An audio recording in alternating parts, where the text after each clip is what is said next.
Hello, all. Hope you're having a good day. Hope it's been a good week for you. This year is truly flying by as Memorial Day is this weekend, and you're just like, oh my God. And since I turned 60, it just seems time is really just kicking in. Now, I know I'm on the downward spiral. I'm on the other side of the roller coaster now, but it really is flying. But I want to talk about some things today. And if you've been with my channel for long, you know I was really interested, like in the Essene, the Dead Sea Scrolls, and the Ebionites and things of that nature. And here lately, there's been a great resurgence of quote unquote Ebionite fellowships and stuff that are coming up. And you know me, I have no problem. Community, do whatever you do as long as you're not hurting others. But I think there's a problem here. First of all, bringing back all of these structures, all of these things like the Ebionites or the Nazarenes or the, all of these old ones that were either destroyed, put out, or just died out. I think you're limiting yourself. And let me explain this. If you're watching the modern Essene, modern Enoch, or modern Ebionite things, I see a common thread that kind of bothers me. And the fact is, and it's like every other religion, it's more of a pick and choose situation. In other words, they'll tell you that the Dead Sea Scrolls, were the correct scripture. But what they don't like is when you talk about the Discipline Scroll, the Temple Scrolls, and these other books that none of these modern Ebionites talk about, because it mentions things that go contrary to what they believe. Many of them are vegetarian, and I have no problem with that at all. I'm not.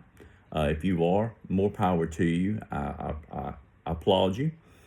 I don't think it's the best lifestyle, but that's the lifestyle you choose. That's good. But what many will do is forget the fact that in the Dead Sea community, there were many fragments of bones that were being sacrificed or eaten one another. And when they do talk about it, it's, like there's this other group that came in that kind of took over the Essenes. Fact is, we don't know, guys. The fact is, like most history, we don't know everything. We don't know. We just have bits and pieces of the modern Ebionites. Yes, we know they were vegetarian.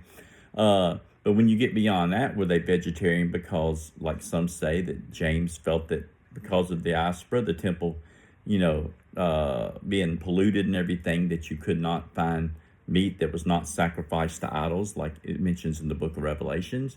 Was it because they just felt like it was wrong? Were they a hippie kind of group that just, believed that you shouldn't eat meat, which is fine too? I'm not coming against any of these things, folks, so I'm not coming after anybody. We have a lot of things we just don't understand. So even conversations I have with friends of mine like Neo and other people, we talk about like Jesus and Yeshua, whatever you want to call him. And was he real? Was he not? Was it historical? We don't really know. But as Neo reminds me quite a bit, it doesn't matter if he existed. The message that he gave, not the one that Paul gave us, the one that he gave us, and even the Clementine writings, the recognitions and the homilies, which I know have been polluted by the Catholic Church later on. But you see a message there. And the ultimate message is divine love. It's loving people, loving your neighbor. More important than anything else is loving yourself. Because if you can't love yourself, you're not capable of loving anybody. Do I like myself? Not a lot of times. But I try. I'm working on it. I am truly working on liking myself. And to try to bring back a lot of the practices and stuff. Now, first of all, if you're like me and you feel like, the Old Testament's a much later written document, sure, pick and choose what you want to do. But don't claim it to be as a truth, because you just don't know it's truth. But if it helps you, if it helps lift you up against this evil situation, this evil system, this evil archon that's over us right now, that's put us in slavery, if it helps you to work beyond that, more power to you. For myself, I've been working through this past couple of days of And if you have any ideas of non-Abrahamic religions' ways of helping ascending, and I don't like the New Age movement too much. I'm not against them, but a lot of it seems to be about money and things of this nature. Everything is so high within a lot of the communities that you really get interested in that it's not even worth it. And so if you're not part of an Abrahamic faith, and you look for ascension and ways out of this. I know the Gnostics use Jesus a lot as just a spiritual application. I think Paul used Jesus as a spiritual application. I don't know that Paul ever knew a real Jesus. He never talks about him historically. He never talks about his mother. He never talks about any of his miracles. He never talks about anything that dealt with Jesus except the spirituality of it. And as we all know, the Christian Gnostics and stuff were also using the same understanding of Jesus at the time also. I'm not saying Paul's a Gnostic, not saying he's anything. I'm just saying the obvious point in his letters is he does not talk about Jesus in a personal way at all, except that he met him in a dream, a vision. And that's the way a lot of the Gnostics, did this. But I'm not coming against Paul in this video, so calm down.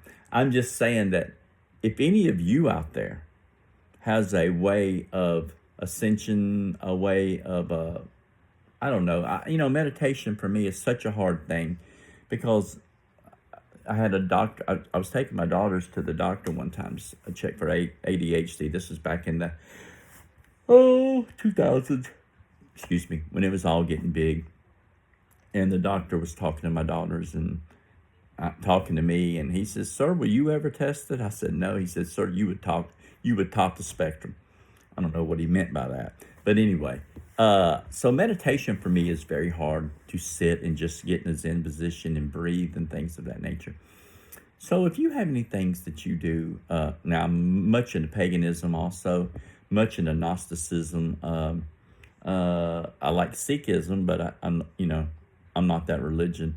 But I love a lot of their understandings and ways of the oneness of the Creator, of the ultimate Creator, the divine love, not the one that's over us. So if you have any ideas that you want to respond to me, either in print or maybe send me a video or whatever, I'm really interested. I'm 60 years old. I've been through everything within the Abrahamic religions except Islam, although I did study Islam with a man for a while.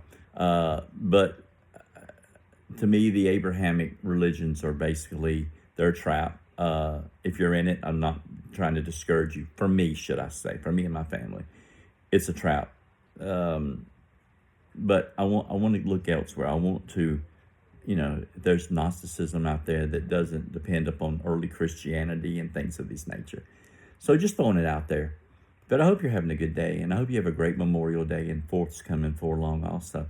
But I really appreciate you all. I know I'm not the most, I'm not the greatest speaker in any way. I'm pretty ignorant when it comes to a lot of things. But thank you for checking my videos out.